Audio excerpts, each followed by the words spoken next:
How to send demos to labels is always the biggest question I always get. And in this video, I chat to Spartaque about what he looks for and how he accepts music. Let's jump in.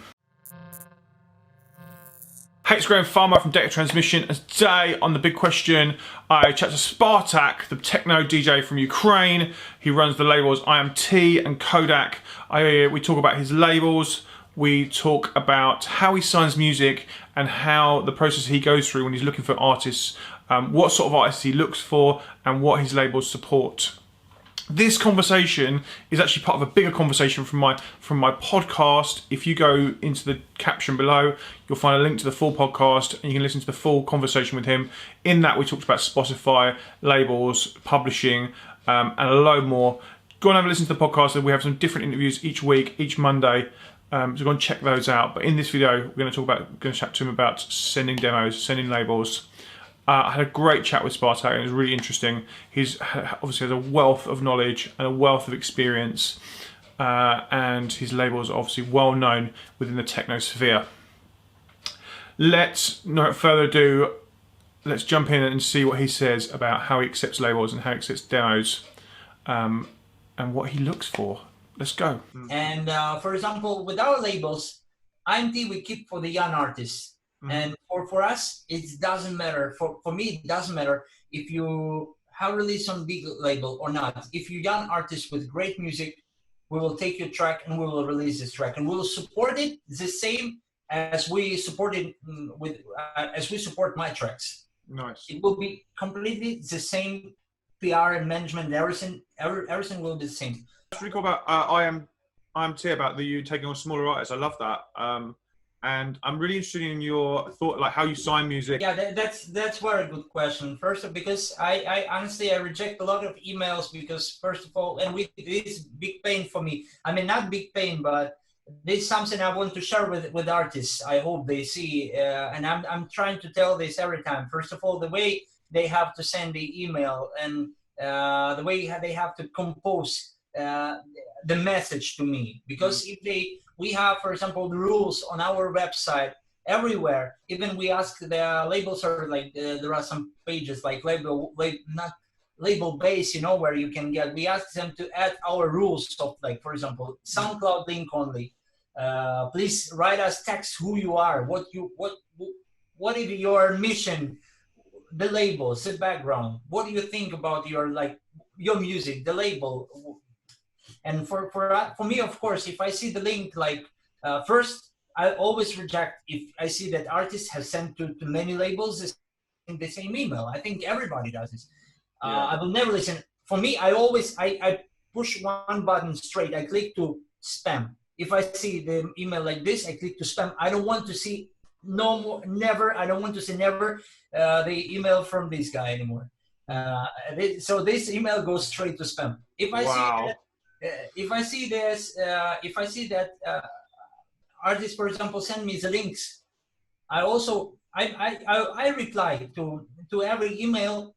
I reply because as artist, I know how it's when you have to wait 1 month, 2 months, and then they listen and they disappear, you know. And then, I mean, this is not. You have to for the labels.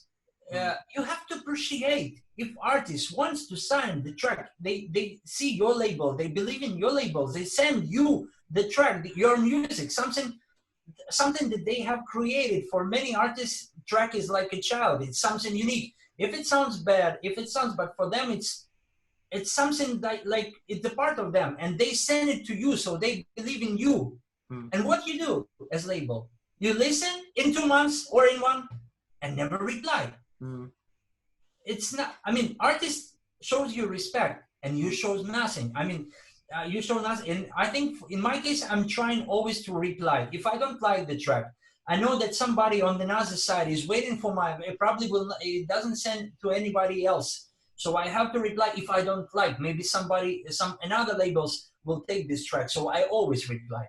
But if I see that it's just a link, I can listen.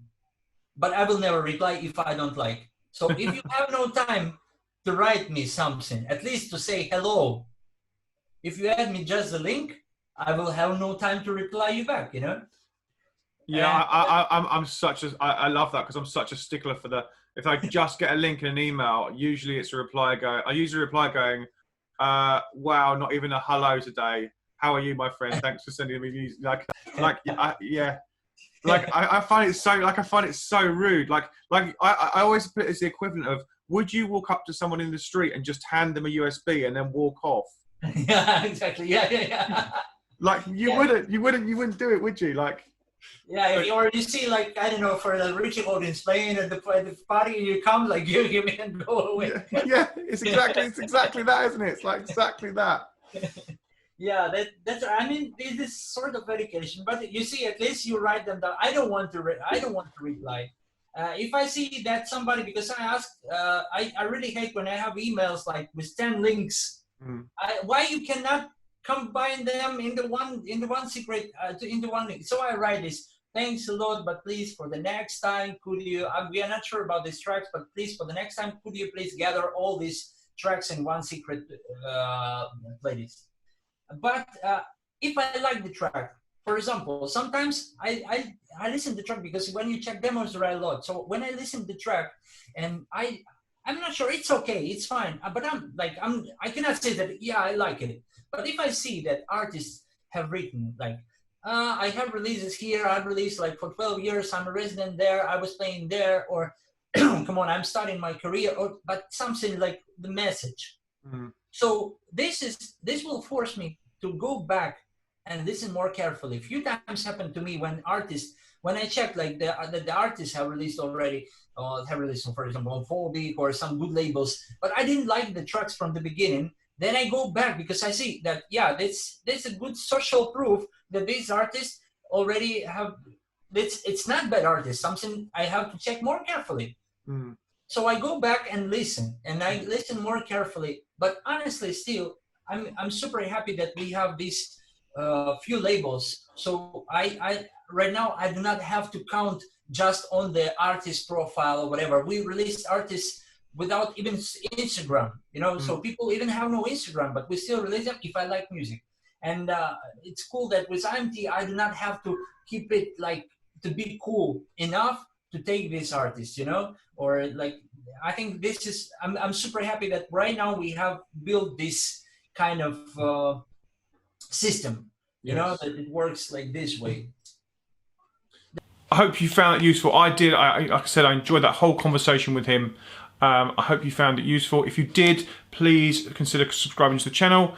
80% of you that watch these videos don't subscribe to this channel. So if you do, please go and give it a little subscribe. It means you get the videos first. You get notified when we go live for Boost Breakfast every morning at 7:30. Please comment on the video and just give it a little like. If you've enjoyed it, give it a little like. It means the world. It helps other people find it. It helps the YouTube algorithm. And it just makes the world a sunnier place. Thanks for watching.